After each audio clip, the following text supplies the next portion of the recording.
Assalamualaikum warahmatullahi wabarakatuh. Sama dengan guru kita semua, Sayyidi Syekh Idrus Hashim, murid dari Syekh Muhammad Yasin bin Isa Al-Fadani. Ikuti kajian-kajian beliau melalui channel Kiai Idrus Hashim Official. Subscribe, like, share, and comment. Assalamualaikum warahmatullahi wabarakatuh.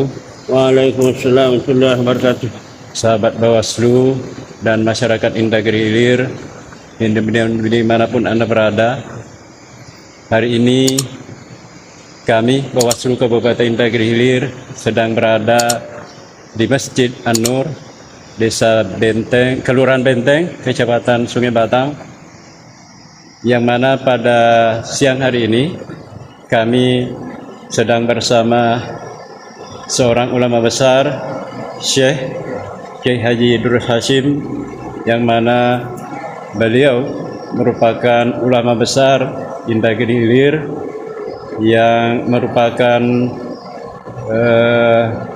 panutan kita semua, yang mana pada siang hari ini kami akan berbincang-bincang dengan Syekh, dengan Pak Kiai terkait dengan slogan Bawaslu menggapai pemilu berkah, yang mana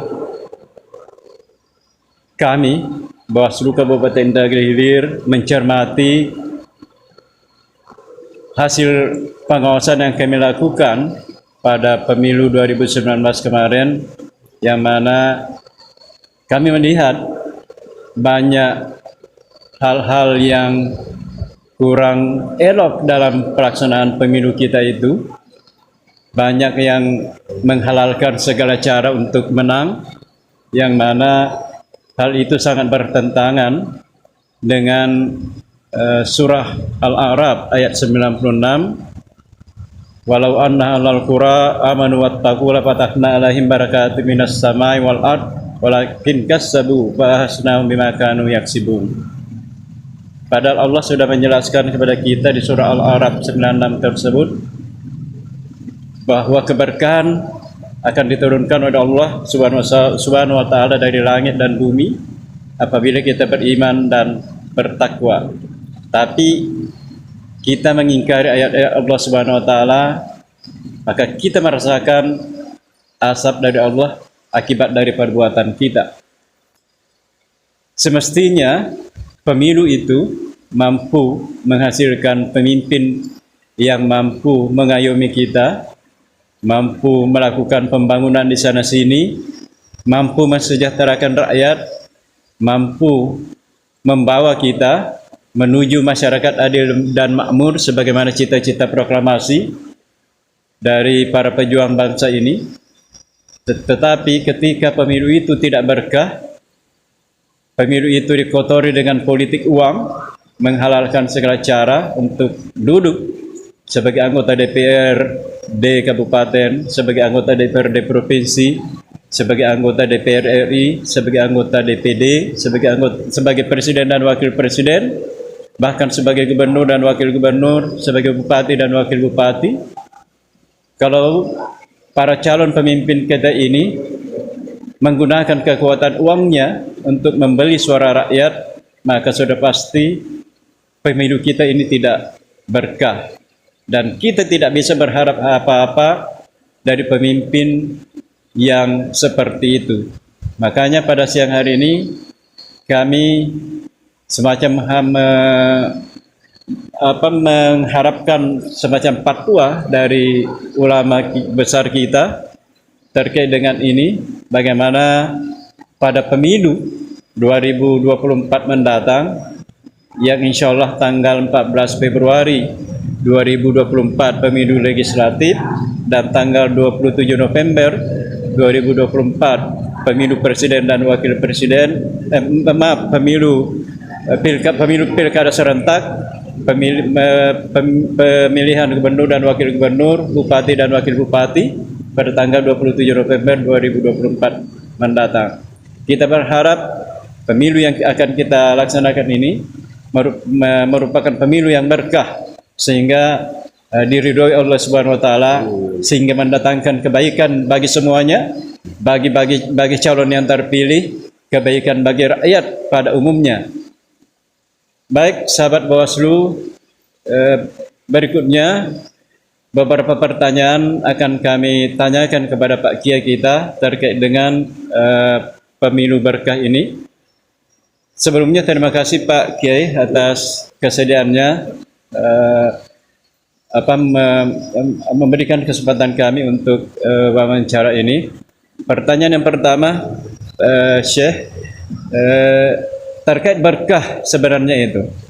Sebenarnya berkah itu maknanya apa dalam Islam? Silakan Pak Kiai. Assalamualaikum warahmatullahi wabarakatuh. Terima kasih kami ucapkan kepada Bapak Ketua KPU Bawaslu. Pengwasu Iya.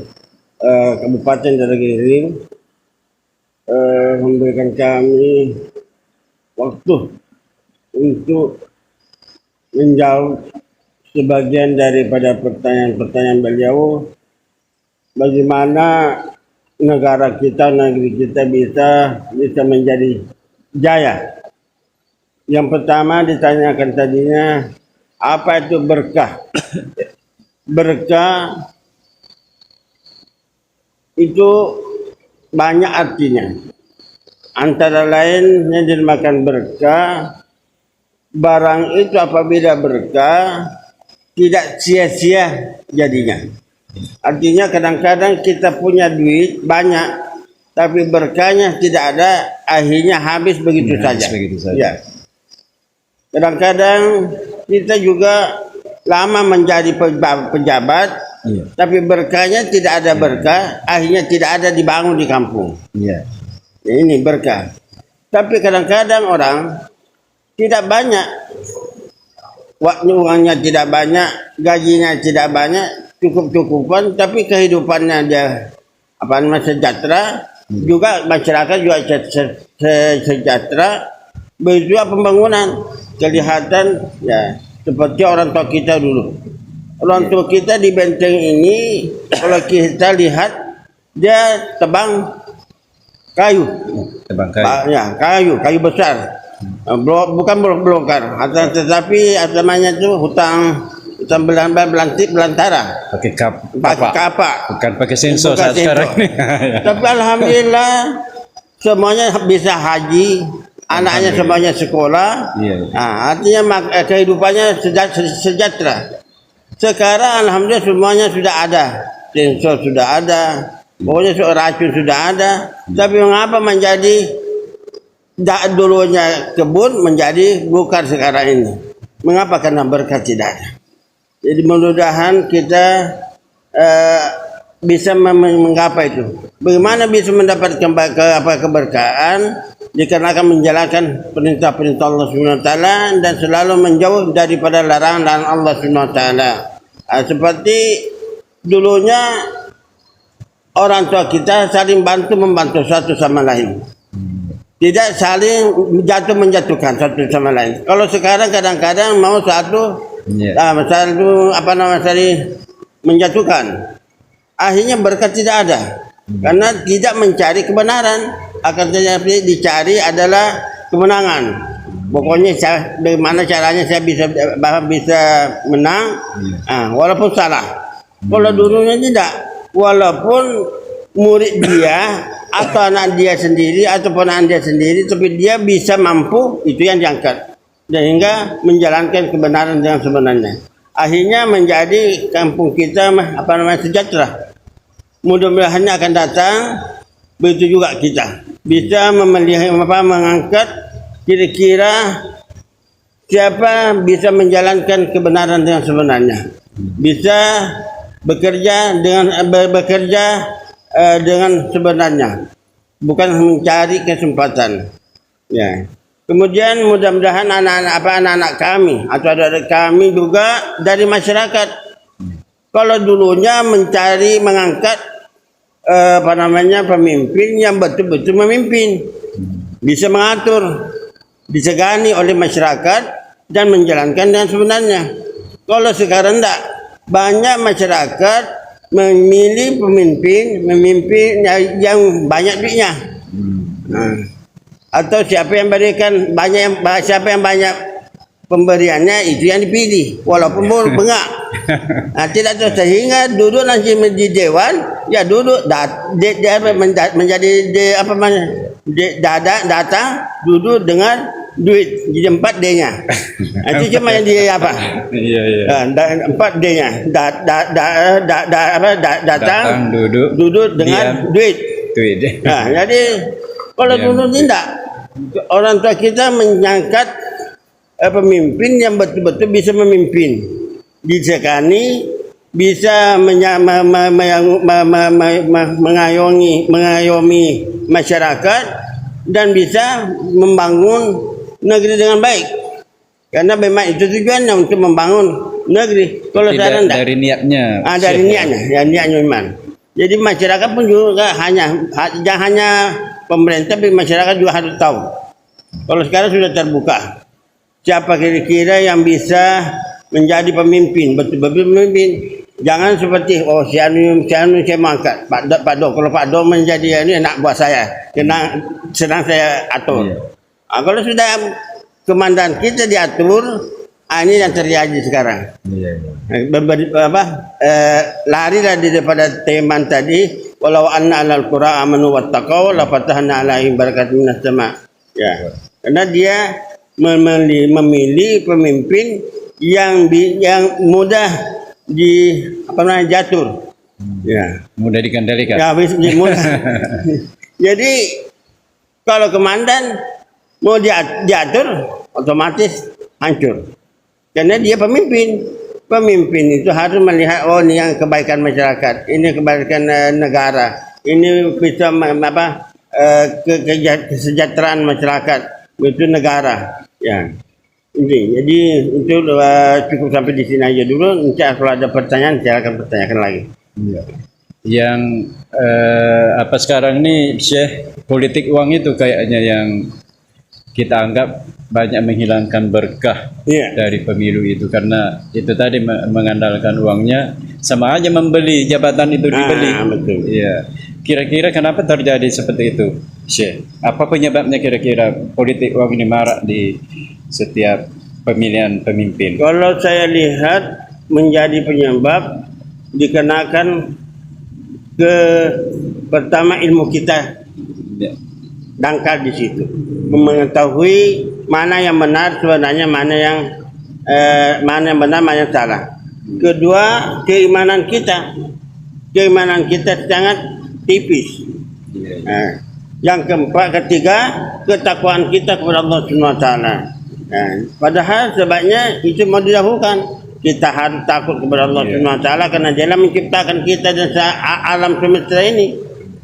Kemudian mau mendahulukan kesempatan di dalam kesempitan. Jadi kalau makanya kami dari Bawaslu aktif untuk melawan ini, Syekh. Kira-kira apa yang bisa dilakukan oleh masyarakat ini untuk melawan praktek politik uang ini sehingga bisa dikurangi sedikit demi sedikit? Kalau saya lihat bagaimana orang tua kita, apa yang juga di dalam hadis, apa saja yang kita kerjakan hendaklah kita pikirkan dulunya. Karena Rasulullah SAW mengatakan, "Iza aratta," jika kalian hendak mengerjakan sesuatu, pikirkanlah latar belakangnya. Jika baik, ya lanjutkan. Kalau tidak baik, jangan dilanjutkan. Kalau kita tidak tahu, seperti saya umpamanya, tidak tahu siapa yang mau diangkat menjadi bupati, kita banyak tanya. Jangan hanya duitnya, mana yang banyak duitnya, jangan. Enggak, tanya dulu kiri-kiri ini, kalau ini menjadi bagaimana karakter dari kecil, rekam jejaknya. Kita tidak tahu, akhirnya kita banyak tanya dulu. Kalau ini menjadi pemimpin bagaimana kira-kira, jujur dah. Jangan hanya mana yang banyak duitnya, tak boleh. Apabila kita tidak langsung terburu-buru atau terbawa-bawa, Ini yang bawa kita celaka. Karena kadang-kadang kita cari yang penting ada duit 100.000. 100.000 itu saya pergi ke pasar tak Habis. Langsung habis. Tapi kalau pemerintah yang bagus, jalan bagus, ya semuanya enak. Padahal pemilu itu untuk 5 tahun. Iya 5 tahun kita nikmati. 5 tahun juga kita apa namanya tuh menderita. Kita. Kalau baik pemimpinan kita, ya, alhamdulillah 5 tahun kita ini. Saya pernah di Malaysia tahun 2001 di Johor Bahru di kecamatan Kabupaten Pontian, kecamatan apa namanya itu Benut. Ada seorang DPR juga, DPR provinsi juga. Dia bilang dengan saya, Ustaz, alangkah bodoh kamu. Saya bilang, aduh, saya di Benten tak ada yang pegang orang hai baru. Tak ada yang berani. Ya, jadi saya ketawa. Jadi saya bilang, alhamdulillah. Ya, ini suatu teguran bagi saya. Alhamdulillah saya terima. Iya. Ya, saya gembira. Jadi apa sebab Bapak atau Encik ngambil mengatakan kepada saya, alangkah bodoh kamu. Katanya kamu buang orang yang pintar, baru kamu mengangkat orang bodoh. Siapa? Itu Gus Dur. Gus Dur, dia jalan pun tak dituntun, apalagi pemerintah. Sedangkan Pak Yusuf ini Habibie. Iya. Habibie ini dunia mengakui kepintarannya dan kejujurannya. Mengapa dibuang itu? Sehingga kita di Indonesia, di Malaysia ini, kalau sempat 10 tahun Habibie menjadi presiden, jaya Indonesia. 10 tahun, dia mungkin dia yang paling kaya di dunia ini. Karena dia pintar, jujur, dan amanah. Sekalinya mengangkat pemimpin yang tidak tahu apa, dituntun. Saya masuk di Malaysia, di Singapura, ketemu dengan supir orang Cina. You dari mana? Saya dari Johor. Johor ya. Cerita. Apa dia bilang? Orang Indonesia memang orang bengak-bengak. Mengapa?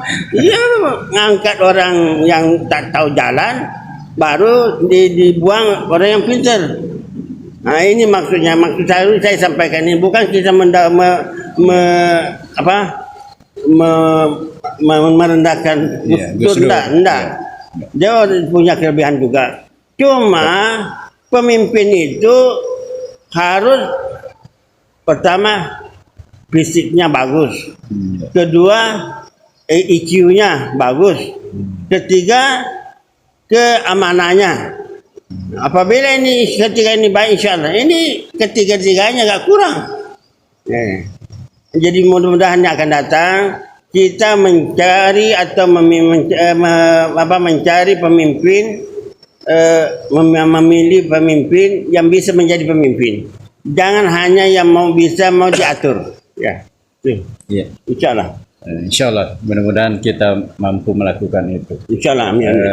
Yang terakhir, Syekh, kan yang melakukan itu kan para calon pemimpin yang bagi-bagi duit itu adalah calon pemimpin. Kira-kira kalau ada pesan-pesan Syekh terkait mereka ini, jangan sampai lagi melakukan ini ke depan untuk pemilu 2024 ini. Sebagai pesan kami kepada anak-anak kami, karena sebagai anak kami sudah, kepada adik kami, baik calon-calon bupati atau calon DPR pusat atau daerah, harus memikir dulu. Apakah memang mampu saya ini memimpin daerah ini atau tidak? Kalau tidak, untuk apa? Mengukur dirinya dulu. Itu yang sangat penting. Apakah memang saya dapat? Jangan hanya saya menjadi bupati kesempatan. Kalau saya menjadi bupati pokoknya begini-begini. Nah, enggak. Bagaimana kalau saya menjadi bupati khususnya pemain Dargil Hilir? Pokoknya jalan saya mau bangun semuanya. Caranya begini-begini. Kalau perlu saya keluar negeri minta bantuan. Itu boleh-boleh saja. Mengapa? Karena waktu Habibie ditawar oleh Raja Fahad. Nah, Raja ditawar dengan catatan apabila kamu bisa begini Habibie, saya bayarkan semua utang ke kamu. Ditawar Utang Indonesia. utang Indonesia. Raja Fahad sendiri mau membayar. Begitu juga kan, mengapa? Kan ada kejujuran, kebenaran.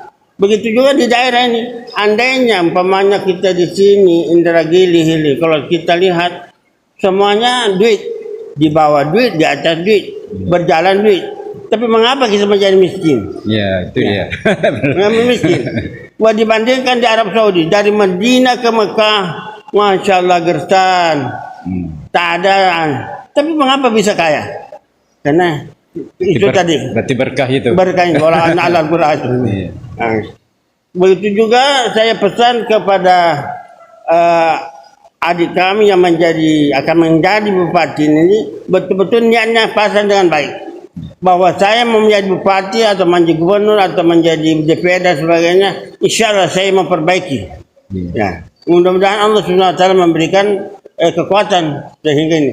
Amin. Jangan pokoknya uang saya banyak. Ya, uang itu bisa habis.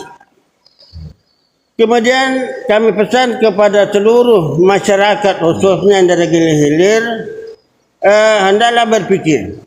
Jangan hanya ada yang diberikan duit, itu yang dipilih. Lihat apakah memang bisa nih Idrus ini bisa menjadi pemimpin atau tidak.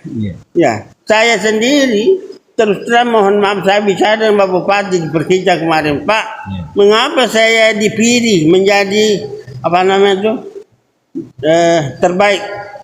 Apanya? Apa namanya itu? Buat apa? Iya. Iya. Mengapa saya, Pak? Mohon maaf, Pak. Sebenarnya sudah pikir Bapak. Saya di Indragiri ini saya tahu banyak sarjana yang lebih hebat daripada saya, ilmunya lebih banyak dengan saya. Tapi apa kata Bapak Bupati? Sebenarnya itu yang paling baik. Karena bukan saya memilih, yang memilih semuanya masyarakat.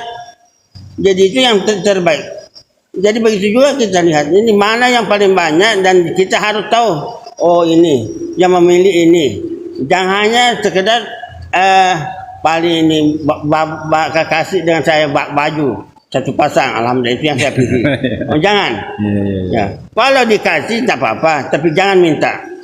Begitu juga memberi itu. Oh, boleh saya memberi, berapa mau diberi, tapi jangan hanya itu. Apanya didahulukan. Akan tetapi yang didahulukan niatnya diperbaiki. Apakah betul-betul mau membangun atau tidak. Begitu juga masyarakat umum. Jangan hanya memilih, wah ini amplopnya isinya banyak duitnya. Banyak duitnya. Oh, ini yang saya pilih. Enggak. Pikirkan latar belakangnya 5 tahun. 5 tahun kita menderita. Nah, padahal satu hari cuma kita menikmati, belum kalau 100.000 kalau saya tidak cukup, saya pergi pasar. Ya, 200.000 kalau Jumat saya cukup. Ya kalau saya pergi pasar. Ini 5 tahun kita rasakan. Ya. Kalau pemerintah kita baik, perbaiki sungai, perbaiki jalan, perbaiki ini. Semuanya setiap hari datang melihat apa yang perlu diperbaiki. Tapi kalau tidak mati-matilah kau. Yang penting saya duduk di atas. Nah ini. Mohon maaf saya ini agak kasar sedikit. Tapi tujuan saya tidak. Kebaikan kita. Bagaimana kita bisa maju. Karena saya berjalan kadang-kadang di Mekah. Pergi ke Jeddah dan saya berbicara dengan kawan-kawan. Indonesia mengapa begitu miskin? Padahal tongkat pun ditanam bisa hidup. Ya, tebu. Kayu ubi kayu, tanam langsung tanpa disiram. Kalau di Mekah harus pagi sore baru disiram, itu belum tentu hidupnya. Tapi mengapa dia kaya? Kita di sini semuanya ada, tapi mengapa kita miskin? semuanya yang ada. Saya pergi ke di Bangka, saya lihat timah di sana, masya Allah. Mengapa kita miskin? Padahal semuanya ada di. Aspal terbaik di dunia adalah Semarang. Aspal Indonesia dipakai di Arab Saudi. Dia memakai, kita di sini bolong-bolong semua. Jalan-jalan kita seperti itu. Jalannya banyak Ya. rusak. Padahal orang tak punya aspal di Arab Saudi, tak ada Arab Saudi. Tapi jalannya semuanya ada aspal. Bagus. Satu jalan, satu jengkal. Satu jengkal aspalnya. Aspal. Jadi jaminannya jalan seperti Arab Saudi 100 tahun. Masya Allah. 100 tahun. Ya, jasa sampai sekarang belum ada diperbaiki. Jadi maksud saya, mudah-mudahan kita ini betul-betul takut walau anna alal qur'an. Ya, takut. Andainya kita takut kepada Allah Subhanahu wa taala, wattaqau law anna alal qur'an amanu wattaqam, semuanya beriman, bertakwa kepada Allah Subhanahu wa taala, maka janji Allah Subhanahu wa taala patahna, pasti kata Allah Subhanahu. Pasti melimpahkan keberkahan dari langit dan bumi. Insyaallah. Mengapa tapi sebaliknya? Seakan-akan sekarang ini musibah terjadi di mana-mana karena banyak perbuatan-perbuatan maksiat. Jadi marilah kita selalu takwa kepada Allah Subhanahu wa taala, beriman kepada Allah Subhanahu wa taala. Kita yakin apa yang dijanjikan Allah Subhanahu wa taala itu adalah benar. Ya. Jadi seperti di Mekah. Di Mekah tidak ada kebun sawit, tak ada. Ya, tak ada buah-buahan, tak ada. Tapi semua makanan yang ada di Mekah semuanya ada. Ya. Pisang setiap hari berapa mau dibeli. Jeruk pun juga begitu. Jangankan langsak sendiri, setiap minggu pasti ada. Durian juga ada dari Bangkok, dari Malaysia, di ini. Tak ada di Mekah. Tapi setiap hari ada. Mengapa? Karena berkahnya. Kedua, terakhir, malah kita berdoa kepada Allah Subhanahu wa taala.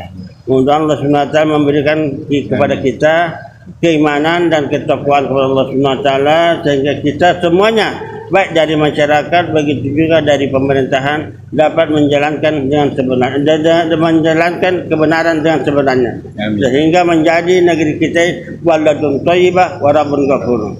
Adanallahu alaikum. Wassalamualaikum warahmatullahi wabarakatuh. Waalaikumsalam warahmatullahi wabarakatuh. Sahabat Bawaslu, demikian bincang-bincang kami dengan Syekh Kiai Haji Idrus Hashim terkait dengan menggapai pemilu berkah yang ingin kita gapai, yang di slogan yang